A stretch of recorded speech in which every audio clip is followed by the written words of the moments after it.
Chapter 1: Population, Distribution, Density, Growth and Composition. The people are a very important component of a country. India is the second most populous country after China in the world, with its total population of 1,210 million 2011. India's population is larger than the total population of North America, South America, and Australia put together. More often, it is argued that such a large population invariably puts pressure on its limited resources and is also responsible for many socio-economic problems in the country. How do you perceive the idea of India?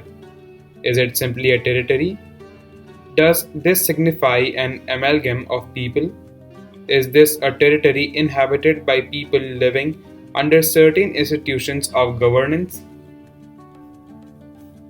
In this chapter, we will discuss the patterns of distribution, density, growth, and composition of India's population. Sources of population data. Population data is collected through census operation held every 10 years in our country. The first population census in India was conducted in 1872, but its first complete census was conducted only in 1881. Distribution of population. Examine Figure 1.1 and try to describe the patterns of spatial distribution of population shown on it. It is clear that India has a highly uneven pattern of population distribution. The percentage shares of population of the states and union territories in the country appendix show that Uttar Pradesh has the highest population, followed by Maharashtra, Bihar and West Bengal.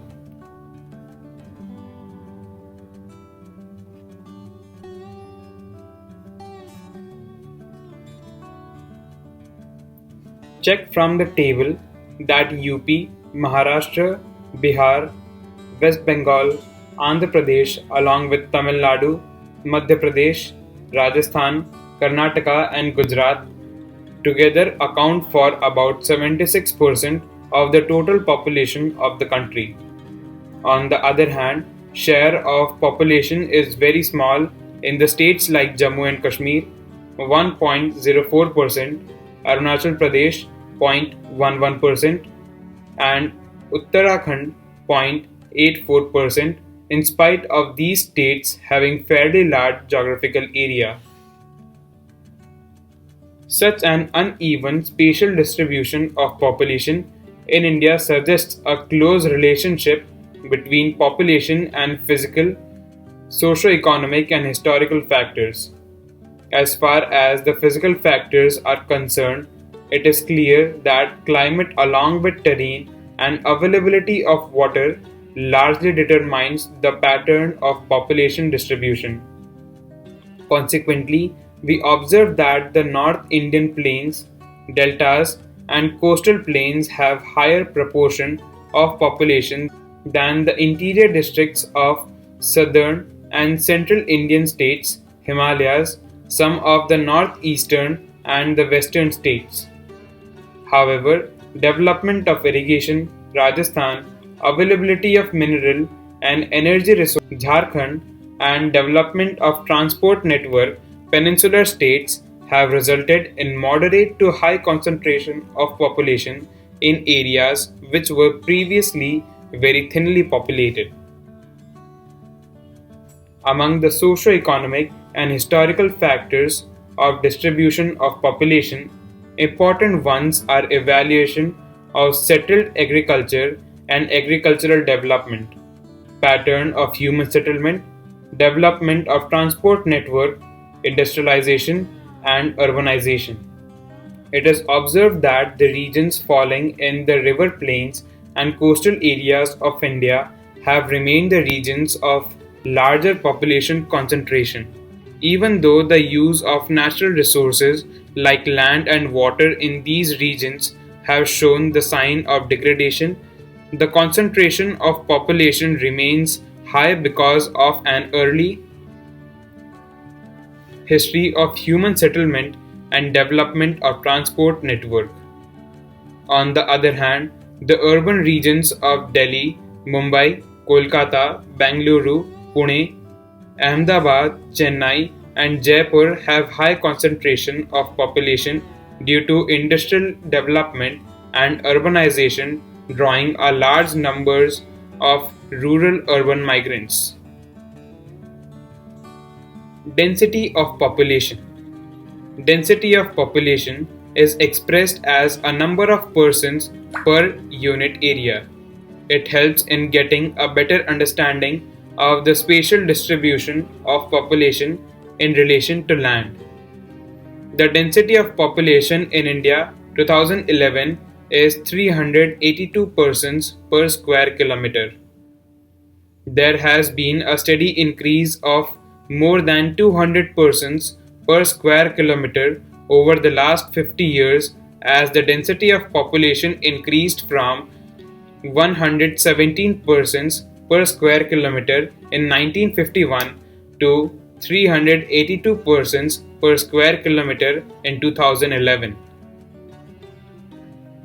The data shown in Appendix 1 give an idea of spatial variation of population densities in the country, which ranges from as low as 17 persons per square kilometer in Arunachal Pradesh to 11,297 persons in the National Capital Territory of Delhi.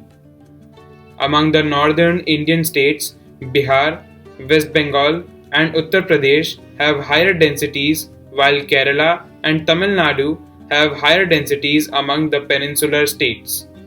States like Assam, Gujarat, Andhra Pradesh, Haryana, Jharkhand, Odisha have moderate densities. The hill states of the Himalayan region and the northeastern states of India, excluding Assam, have relatively low densities, while the Union Territories, excluding Andaman and Nicobar Islands, have very high densities of population. The density of population, as discussed in the earlier paragraph, is a crude measure of human and land relationship. To get a better insight into the human-land ratio in terms of pressure of population on total cultivable area, the physiological and the agricultural densities should be found out, which are significant for a country like India having a large agricultural population.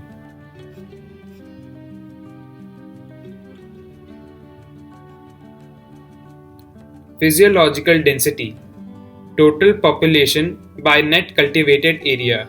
Agricultural density, total agricultural population by net cultivable area. Agricultural population includes cultivators and agricultural laborers and their family members. Growth of population. Growth of population is the change in the number of people living in a particular area between 2 points of time. This rate is expressed in percentage. Population growth has two components, namely natural and induced. While the natural growth is analyzed by assessing the crude birth and death rates, the induced components are explained by the volume of inward and outward movement of people in any given area. However, in the present chapter, we will only discuss the natural growth of India's population. The decadal and annual growth rates of population in India are both very high and steadily increasing over time.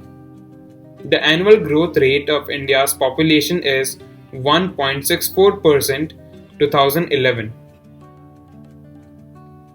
Population doubling time.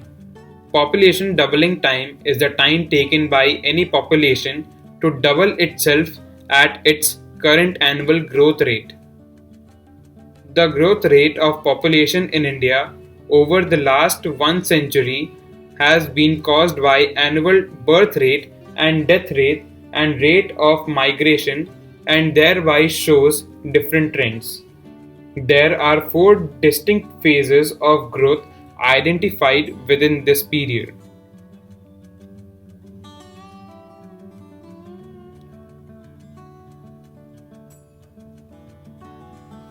Phase 1.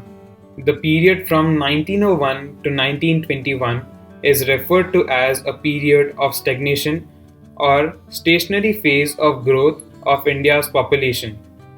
Since in this period growth rate was very low, even recording a negative growth rate during 1911 to 1921. Both the birth rate and death rate were high, keeping the rate of increase low. Poor health and medical services, illiteracy of people at large, and insignificant distribution of food and other basic necessities were largely responsible for a high birth and death rates in this period. Phase 2. The decades 1921 to 1951 are referred to as the period of steady population growth and overall improvement in health and sanitation throughout the country brought down the mortality rate. At the same time, better transport and communication system improved distribution system.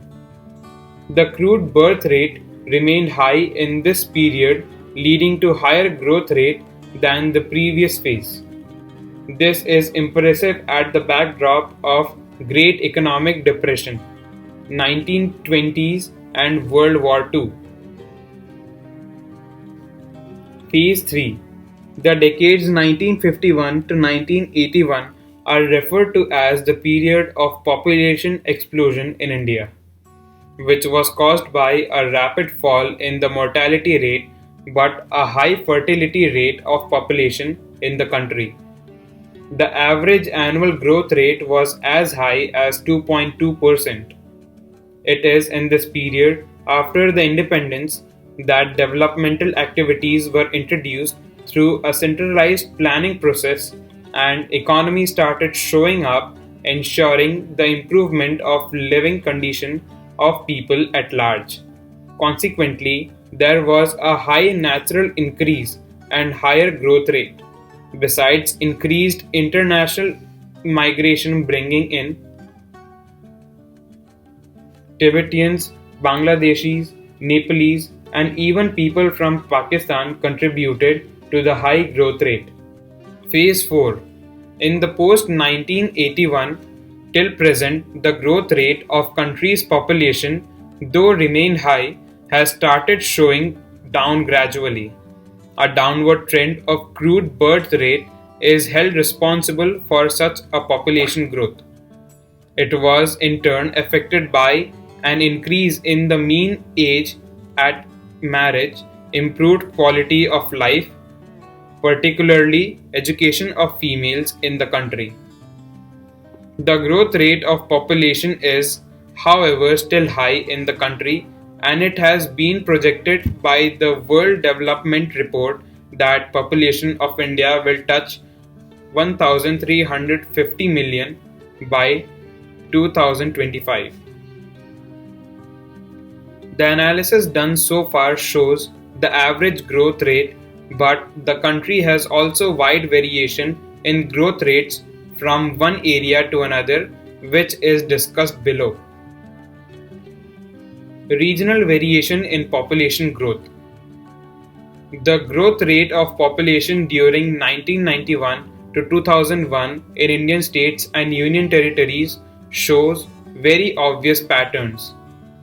The states like Kerala, Karnataka, Tamil Nadu, Andhra Pradesh, Odisha, Puducherry and Goa show a low rate of growth not exceeding 20% over the decade. Kerala registered the lowest growth rate, 9.4, not only in this group of states but also in the country as a whole. A continuous belt of states from west to east in the northwest, north and north central parts of the country has relatively high growth rate than the southern states. It is in this belt comprising Gujarat, Maharashtra, Rajasthan, Punjab, Haryana, Uttar Pradesh, Uttarakhand, Madhya Pradesh, Sikkim, Assam, West Bengal, Bihar, Chhattisgarh and Jharkhand. The growth rate on the average remained 20 to 25%. During 2001-2011, the growth rates of almost all states and union territories have registered a lower figure compared to the previous decade, namely 1991-2001.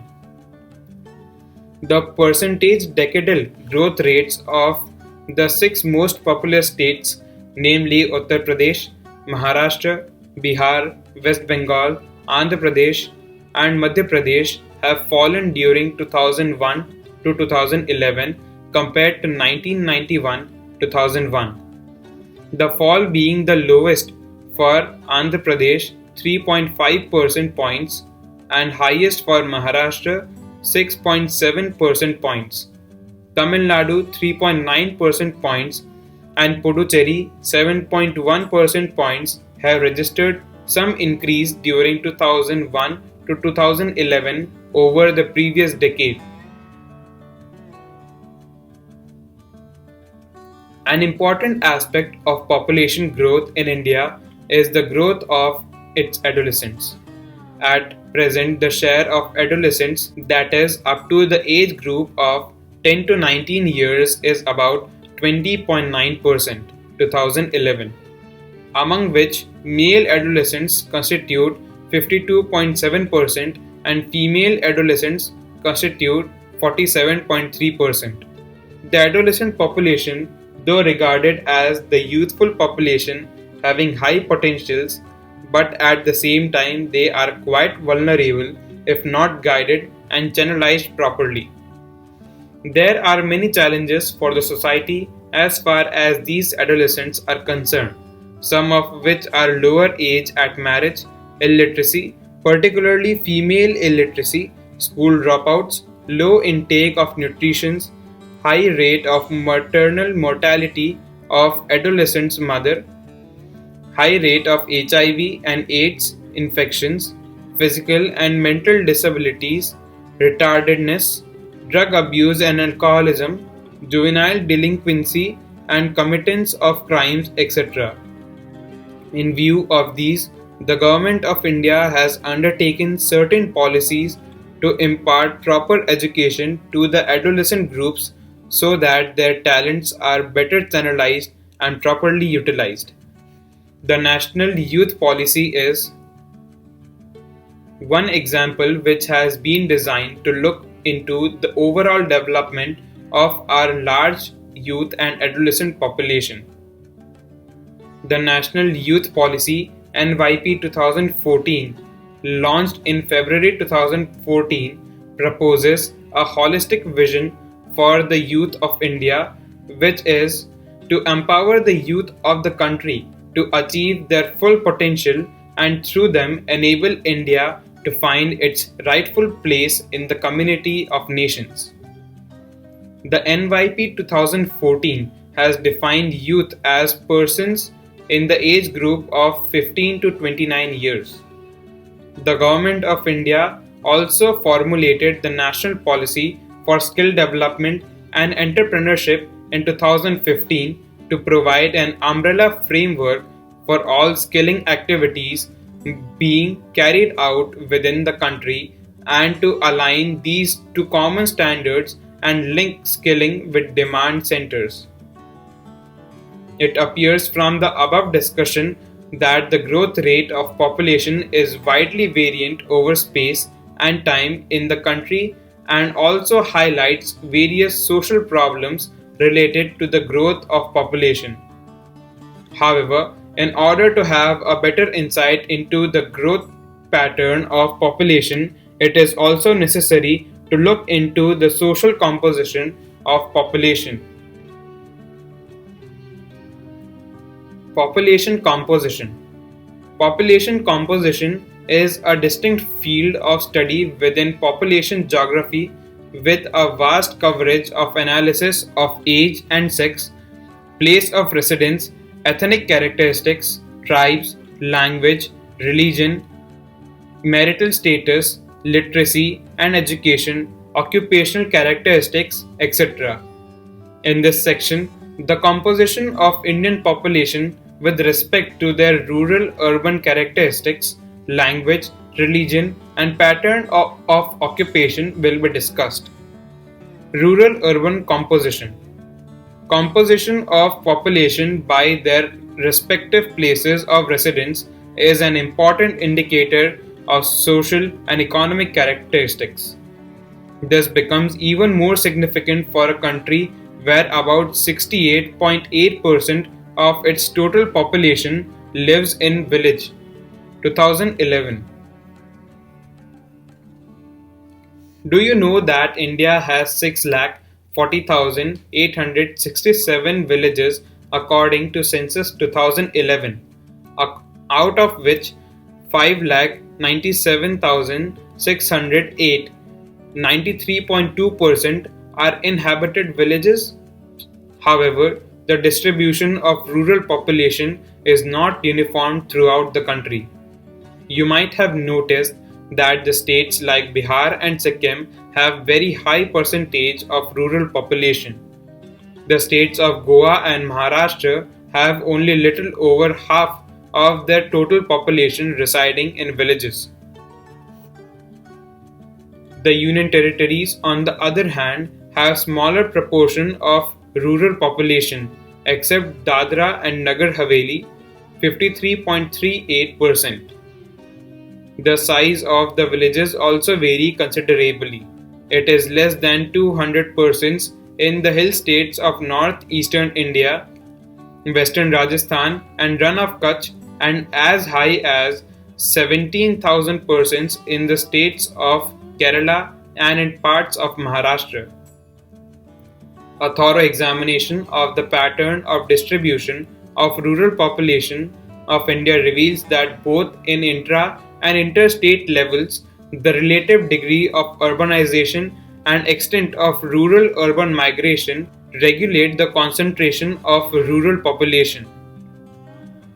You might have noticed that contrary to rural population, the proportion of urban population, 31.16% in India, is quite low, but it is showing a much faster rate of growth over the decades. The growth rate of urban population has accelerated due to enhanced economic development and improvement in health and hygienic conditions. The distribution of urban population too, as in the case of total population, has a wide variation throughout the country. It is, however, noticed that in almost all states and union territories, there has been a considerable increase of urban population. This indicates both development of urban areas in terms of socio-economic conditions and an increased rate of rural-urban migration. The rural-urban migration is conspicuous in the case of urban areas along with the main road links and railroads in the North Indian plains, the industrial areas around Kolkata, Mumbai, Bangalore, Mysuru, Madurai, Coimbatore, Ahmedabad, Surat, Delhi, Kanpur, and Ludhiana, Jalandhar. In the agriculturally stagnant part of the middle and lower Ganga plains, Telangana, non-irrigated western Rajasthan, remote hilly tribal areas of northeast along with flood-prone areas of peninsular India and along eastern parts of Madhya Pradesh, the degree of urbanization has remained low. Linguistic composition. India is a land of linguistic diversity.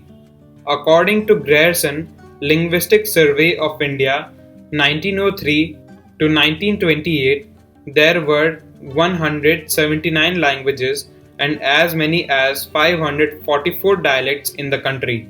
In the context of modern India, there are about 22 scheduled languages and a number of non-scheduled languages.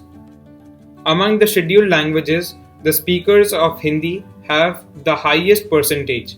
The smallest language groups are Sanskrit, Bodo, and Manipuri speakers 2011. However, it is noticed that the linguistic regions in the country do not have a sharp and distinct boundary. Rather, they gradually merge and overlap with their respective frontier zones. Linguistic classification. The speakers of major Indian languages belong to four language families, which have their subfamilies and branches or groups. This can be better understood from Table 1.2. Religious composition. Religion is one of the most dominant factors affecting the cultural and political life of the majority of Indians. Since religion virtually permeates into almost all the aspects of people's family and community lives, it is important to study the religious composition in detail.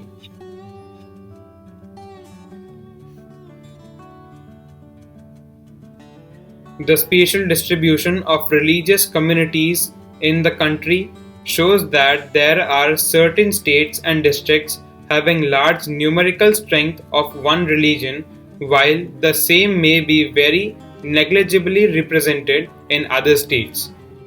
Hindus are distributed as a major group in many states, ranging from 70 to 90% and above, except the districts of states along Indo-Bangladesh border, Indo-Pak border, Jammu and Kashmir, hill states of northeast, and in scattered areas of Deccan Plateau and Ganga Plain. Muslims, the largest religious minority, are concentrated in Jammu and Kashmir, certain districts of West Bengal and Kerala, many districts of Uttar Pradesh, in and around Delhi, and in Lakshadweep. They form majority in Kashmir Valley and Lakshadweep. Religion and landscape. Formal expression of religions on landscape is manifested through sacred structures, use of cemeteries, and assemblages of plants and animals, groves of trees for religious purposes. Scattered structures are widely distributed throughout the country. These may range from inconspicuous village shrines to large Hindu temples, monumental masjids, or ornately designed cathedrals in large metropolitan cities. These temples, masjids, gurudwaras, monasteries, and churches differ in size, form, space, use, and density, while attributing a special dimension to the total landscape of the area. The Christian population is distributed mostly in rural areas of the country. The main concentration is observed along the western coast around Goa, Kerala, and also in the hill states of Meghalaya, Mizoram, Nagaland, Chota Nagpur area, and hills of Manipur. Sikhs are mostly concentrated in relatively small area of the country, particularly in the states of Punjab, Haryana, and Delhi. Jains and Buddhists, the smallest religious groups in India, have their concentration only in selected areas of the country. Jains have major concentration in the urban areas of Rajasthan, Gujarat, and Maharashtra, while the Buddhists are concentrated mostly in Maharashtra. The other areas of Buddhist majority are Sikkim, Arunachal Pradesh, Ladakh in Jammu and Kashmir, Tripura, and Lahore and Spiti in Himachal Pradesh. The other religions of India include Zoroastrians, tribal, and other indigenous faiths and beliefs. These groups are concentrated in small pockets scattered throughout the country. Composition of working population. The population of India, according to their economic status, is divided into three groups, namely main workers, marginal workers, and non-workers. It is observed that in India, the proportion of workers, both main and marginal, is only 39.8% 2011, leaving a vast majority of about 60% as non-workers. This indicates an economic status in which there is a larger proportion of dependent population further indicating possible existence of large number of unemployed or underemployed people. Standard census definition: main worker is a person who works for at least 183 days or 6 months in a year. Marginal worker is a person who works for less than 183 days or 6 months in a year. What is work population rate? The proportion of working population of the states and union territories show a moderate variation from about 39.6% in Goa to about 49.9% in Daman and Diu. The states with larger concentrations of workers are Himachal Pradesh, Sikkim, Chhattisgarh, Andhra Pradesh, Karnataka, Arunachal Pradesh, Nagaland, Manipur, and Meghalaya.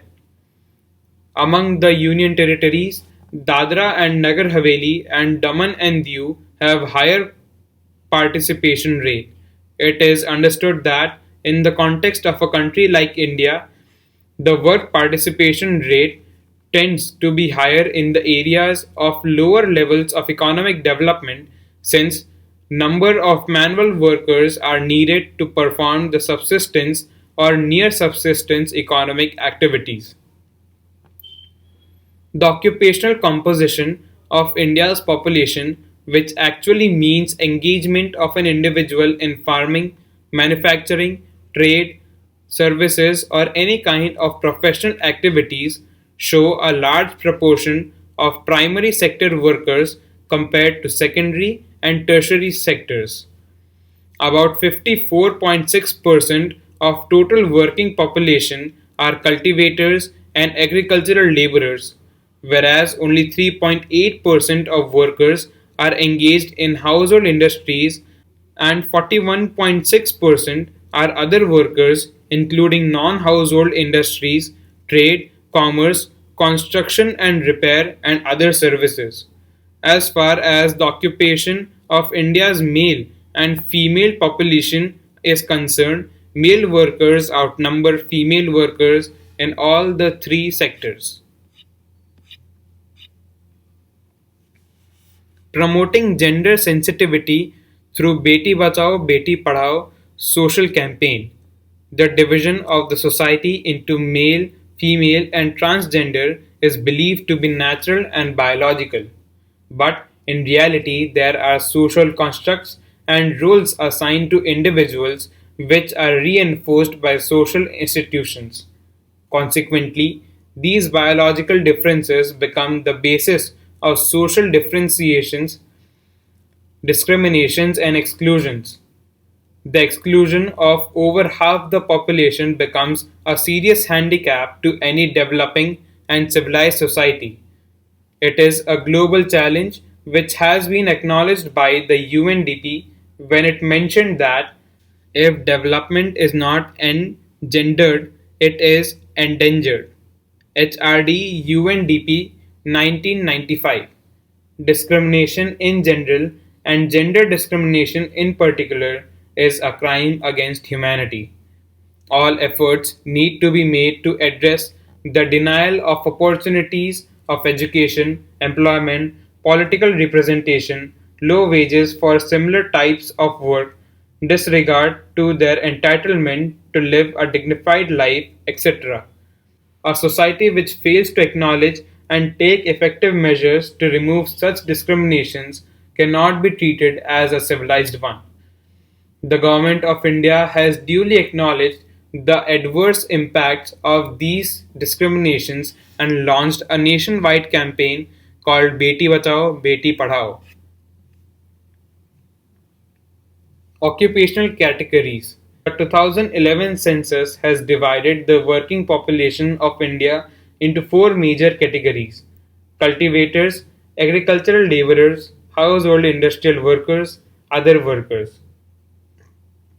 The number of female workers is relatively high in primary sector, though in recent years there has been some improvement in work participation of women in secondary and tertiary sectors. It is important to note that the proportion of workers in agricultural sector in India has shown a decline over the last few decades, 58.2% in 2001 to 54.6% in 2011. Consequently, the participation rate in secondary and tertiary sector has registered an increase. This indicates a shift of dependence of workers from farm-based occupations to non-farm based ones, indicating a sectoral shift in the economy of the country. The spatial variation of work participation rate in different sectors of the country is very wide. For instance, the states like Himachal Pradesh and Nagaland have very large shares of cultivators. On the other hand, states like Bihar, Andhra Pradesh, Chhattisgarh, Odisha, Jharkhand, West Bengal, and Madhya Pradesh have higher proportion of agricultural laborers. The highly urbanized areas like Delhi, Chandigarh, and Puducherry have a very large proportion of workers being engaged in other services. This indicates not only availability of limited farming land but also large scale urbanization and industrialization requiring more workers in non farm activities.